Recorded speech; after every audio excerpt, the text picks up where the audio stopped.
Guys welcome back to my channel. আজকে সকাল সকাল সেজে গুজে বসে আছি। তার কারণ হচ্ছে কি, আমি একটা গেট রেডি উইথ নিয়ে শ্যুট করছিলাম। বুটু এখনও ঘুমোচ্ছে। কন্টেন্ট ক্রিয়েট করা সত্যি প্রচণ্ড ডিফিকাল্ট, আর বিশেষ করে তোমার যদি একটা ছোটো বাচ্চা থাকে তাহলে তো আরও বেশি ডিফিকাল্ট কন্টেন্ট ক্রিয়েট করা। মানে সময় বের করে ওঠাটাই হচ্ছে সবথেকে বড় একটা চ্যালেঞ্জিং ব্যাপার। যাই হোক, সকাল সকাল উঠে আমার গেট রেডি উইথ নিয়ে শ্যুট হয়ে গেছে। এটা তোমরা দেখতে পেয়ে যাবে শর্টসে। এডিট করে দেখি কতদিনে দিতে পারি আর কি। বুটুকে এবার ঘুম থেকে তুলে একটা একটা করে কাজ করা শুরু করবো। আর সবথেকে বড় কথা, আজকে বুটোর স্কুলে যেতে হবে, বুটোর নতুন বই নিয়ে আসতে। বুটু তো প্রচণ্ড এক্সাইটেড। পুচু যেহেতু বাড়িতে আছে সেই কারণে বুটুকে নিয়ে যাবো না, বুটু বাড়িতেই থাকবে, আমি যাব। দেখি ওকে তুলে ব্রেকফাস্ট করিয়ে স্নান টান করিয়ে দেবো, কারণ 11টা থেকে বই দেবে। আর কতক্ষণে বাড়ি ফেরত আসবো আমি জানি না, কতক্ষণ সময় লাগবে না লাগবে। তো ওর তো সমস্ত কাজ আমায় গুছিয়ে দিতে হবে আর কি। চলো যাই, গিয়ে একটা একটা করে কাজ শুরু করি। ভোরবেলা উঠেই নিজের যে কাজটা ছিল উইথ স্যাটিসফ্যাকশন কাজটা করে ফেলেছি। এবার ঘরের কাজ করা শুরু করি। আজকে বুটুকে আর ডাকতে হয়নি। আমি ড্রেস চেঞ্জ করতে করতেই দেখি ও ঘুম থেকে উঠে পড়েছে, উঠে চলে এসেছে এই ঘরে। আমি ওকে বললাম, কি রে একা একাই উঠে পড়েছিস আজকে? বলছে হ্যাঁ মা, না আমি উঠে পড়েছি। আমি ঘুম থেকে উঠে যেই দেখেছি ঘরে কেউ নেই, আমি উঠে এই ঘরে চলে এসেছি। এইভাবে প্রতিদিনই একটু তাড়াতাড়ি একা একা উঠে পড়লে আমারই ভালো। এবার ওই ঘরে কাউকে দেখতে পাইনি, তাই জন্য এই ঘরে এসে তাই জন্য একটু দেখে যাই ভাবলাম। কি ভাবলি? এই ঘরে তুই তো ঘুমাচ্ছিলি, তোর ঘুম ভেঙে গেল আজকে? ডাকতে হলো না তোকে? না, ঘুম ভেঙে গেল তো উঠে কি দেখলি তুই? তোর এই ঘরে বসে আছে। আমি এই ঘরে বসে আছি তাই দেখলি? তো ওঠো এবার। যে বুটুর ব্রেকফাস্ট নিয়ে এসছি, চোকোস। যে দুধ চোকোস খাবে। এদিকে আবার শুয়ে পড়েছে বুটু। বুটু ঘন ঘন খালি শুয়েই পড়ে। দেখো আবার হাই তুলছে। আবার ঘুমাবি? আবার ঘুমাবি? কথা বলছে না। Good morning. মর্নিং। ওঠো এবার ব্রেকফাস্ট করে নাও।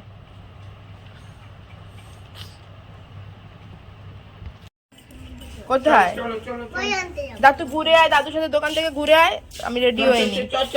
আমিও যাবো তোমার। না না, দিদি থাকবে তো। দিদির কাছে তুমি থাকবে। এখন কি যাবি তুই? হ্যাঁ, তো যা, তাড়াতাড়ি যা। তুমি আমাকে নিয়ে যাবে কি বলো? না তাড়াতাড়ি যা। বলো। না হ্যাঁ। বেরোনোর জন্য বুটু বড্ড বায়না করছিল, যা হোক করে ওকে মানিয়েছি। এই যে সুন্দরী, তুমি দিদির কাছে বসে বসে হোমওয়ার্কগুলো করে নাও। হ্যাঁ আমি যাবো আর চলে আসবো, তুমি আমার ছোনা মা, তাই না? মুখটা কেমন করে আছে দেখেছো তো? যাই হোক, ওকে যা হোক করে মানিয়েছি। শুনেছে, হঠাৎ করেই মানে শুরু হয়ে গেছে আমি যাব। আসলে প্রথমত বাইরের রোদ, গরম তো প্রচন্ড রয়েছে, আর কতক্ষণ সময় লাগবে আমি জানি না। আর বুটু না চুপচাপ থাকে না, বিরক্ত করা শুরু করলে আমি গিয়ে পড়বো ওখানে বিপদে। তো সেই কারণেই ওকে আরো রেখে যাবো। পুচু চলে যাচ্ছিল, আমি পুচুকে জোর করে বললাম যে পুচু আর একটা দিন তুই থেকে যা, তোর কাছে রেখে দিয়ে যাবো। কারণ ও না থাকলে আমাকে ওকে নিয়েই যেতে হতো, তাছাড়া আর কোনো উপায় ছিল না। তো সেই কারণেই হচ্ছে ওকে রেখে দেওয়া। আর তারপর যদি ও আবার যেতে যায় তাহলে তো সেটাই হচ্ছে ব্যাপার। তো যাই হোক, তুমি গিয়ে হোমওয়ার্ক করে নেবে দিদির কাছে। হ্যাঁ চলো বেরোনো যাক, 10:30 বেজে গেছে, একটুখানি তাড়াতাড়ি যাই, যদি ফার্স্ট ক্লাইন্টটা আমার থাকে আর তাড়াতাড়ি বইটা নিয়ে চলে আসতে পারি। এই যে টাটা। মুখ তো ওরম করে আছিস কেন টাটা দেওয়ার জন্য? টাটা, দরজা বন্ধ করে দেবো। হ্যাঁ আসলাম।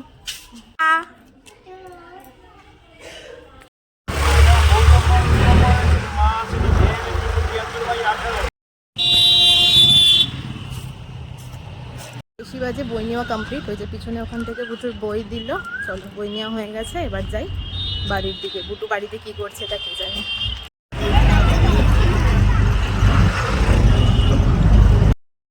এই যে নাও, কি আছে এর মধ্যে? বই। দেখো তোমার বই একটু দেখো, কটা বই দিয়েছে, কি কি বই দিল। ব্যাগের মধ্যেই মুখ ঢুকিয়ে দিচ্ছিস কি? Dark chocolate. Dark chocolate? তুই তো বলেছিলি ডার্ক চকলেট আনতে, তাই জন্য তোর জন্য ডার্ক চকলেট এনেছি। ধর দেখে আমি বইগুলো দেখি। ধর তো চকলেট ধর। এটা তো স্কুল ডায়েরি দিয়েছে, আমার স্কুল টাইম। তার সাথে বুটুর বই, তাই না?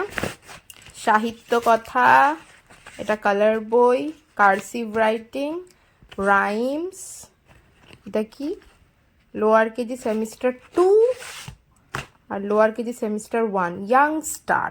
আচ্ছা এগুলো বোধহয় কোনো রাইটিং বুক হবে। আর এই যে এই কটা হলো বুটুর বই। এবার কি বই চলে এসছে, এবার কি হবে? এগুলো কি? ওটা তোমার স্কুলের ছবি, ওটা স্কুলের ছবি, ওটা স্কুল ডায়েরি বাবা, সব স্কুলের ছবি রয়েছে তোমার এখানে। এই যে মাঠ। কোথায় মাঠ? হ্যাঁ এটা মাঠ না? ঠিক আছে। এই যে বুটুর স্কুল, বুটুর ড্রেসও আগের দিন সব কিছু কিনে নিয়ে এসছি, দুটো করে সেট নিয়ে এসছি। স্কুল ড্রেস দুটো সেট না হলে অসুবিধা। শার্ট, স্কার্ট, সক্স, বেল্ট, তাই না বুটু? বুটু সব কিছু চলে এসছে, বুটু একদম রেডি টু গো। কোথায় যাওয়ার জন্য রেডি বুটু? স্কুলে। কবে যাবে? এপ্রিল মাস থেকে। এপ্রিল মাস থেকে না? এখন না, তারপর April, May, June, July, August, September, October. October অবধি খালি গুনছিস না কেন? অক্টোবরে কি? বলি পাপা অক্টোবরে আসবে, তাই অক্টোবর অবধি গুনছে। এরকম করে করলে পাপা আরো তাড়াতাড়ি চলে আসবে। তাই ঠিক আছে, গুনতে থাক তাহলে। যাই হোক, বুটুর স্কুলে যাওয়ার পুরো প্রিপারেশন কমপ্লিট, খালি স্কুল গেলেই হলো আর কি। হয়তো স্কুল স্টার্ট হবে এপ্রিল মাস থেকে, না মানে হয়তো নয়, এপ্রিল মাস থেকে স্টার্ট হবে সেটা বলেছে, কিন্তু ডেটটা ওরা এখনো অবধি জানায়নি। জিজ্ঞাসা করলাম আজকে বই আনতে গিয়ে যে কবে থেকে স্কুল স্টার্ট হবে, বললো যে জানিয়ে দেবে ওরা পরে। তবে স্কুল টাইমিং 7টা, এটাই হচ্ছে আমার সব থেকে বড় চিন্তার বিষয়। বুটুকে ঘুম থেকে ওঠানো নিয়েই আমি সব থেকে বড় টেনশনে আছি। আর স্কুল টাইম যেহেতু 7টা, আগের স্কুলে বুটু 8:30টায় টাইম ছিল, মানে যে প্লে গ্রুপে পড়তো যে স্কুলে আগে, কিন্তু এখানে 7টা থেকে স্কুল, তো ওকে তাড়াতাড়ি ঘুম থেকে তুলতে হবে। এটাই হচ্ছে সব থেকে বড় চিন্তার বিষয় আমার কাছে। ভাবছি এই কদিনে ওকে তাড়াতাড়ি ঘুম থেকে তোলার অভ্যাসটা আমি করিয়ে নেবো স্কুলে যাওয়ার আগেই আর কি। 7টায় যেহেতু স্কুল, মোটামুটি বাড়ির থেকে তো বেরোতে হবে 6:15-15:15 মধ্যে, কারণ এখান থেকে যেতে মোটামুটি 10-15 মিনিটের ডিস্টেন্স ওর স্কুল, মানে অটোতে বা টোটোতে যাতেই যাই না কেন। তো ওকে একটুখানি তাড়াতাড়ি ঘুম থেকে তোলার অভ্যাসটা করাতে হবে। সকালবেলা ব্রেকফাস্ট করানোর অভ্যাস, ওটাই হচ্ছে সব থেকে বেশি সময় সাপেক্ষ ব্যাপার, ওকে ব্রেকফাস্ট করানো। মানে এই সমস্ত নিয়েই আমি টেনশনে পড়ে গেছি মনে হচ্ছে এখনই। যাই হোক, ভাবছি এই কদিনে ওকে ওইগুলোর অভ্যাস একটু একটু করে করানো শুরু করবো, যাতে ও সকালবেলা তাড়াতাড়ি ঘুম থেকে ঠিকঠাক উঠতে পারে। ওকে চলো, অনেক কিছু বলে ফেললাম বুটুর স্কুলের ব্যাপারে। এবার বুটুকে স্নান করাতে হবে, বুটুর এখন অবধি স্নান হয়নি। স্নানটা করাবো, লাঞ্চ করাবো, অনেক কাজ, অলরেডি 12টা 12:30 বেশি বেজে গেছে। চলো বাকি কাজগুলো সারি। ওরা দুজন মারপিট করছে।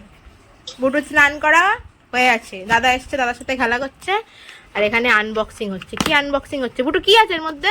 Chia seed. তুই জানিস এর মধ্যে চিয়া সিড আছে? হ্যাঁ, বুটু সব জানে। Chia seed, chia seed. চিয়া সিডেরই অর্ডার দিয়েছিলাম। এ পুরো গুলি মনে হচ্ছে, এরকম ভাবে ধরো। তোর গুলি মনে হলো এটাকে? চিয়া সিড গুলি হয়ে গেছে, দেখেছিস? এরকম ভাবে ধরবা, গুলি কোথায়? বড় চামচ এনেছে। এখানে দুজনে খেলা করছে। খালি চকলেটই খেয়ে যাচ্ছিস নাকি রে বুটু? না না গো, এই স্টিকার গুলো আটকাচ্ছে হাতে। তুমি জানো তোমার হাতে আটকেও নয় স্টিকার। একটা তো চিয়াশির আনবক্সিং করা হয়ে গেছে, আর মধ্যে আছে অ্যালোভেরা জেল, আর সাথে কারমেসির ফেস রেজার।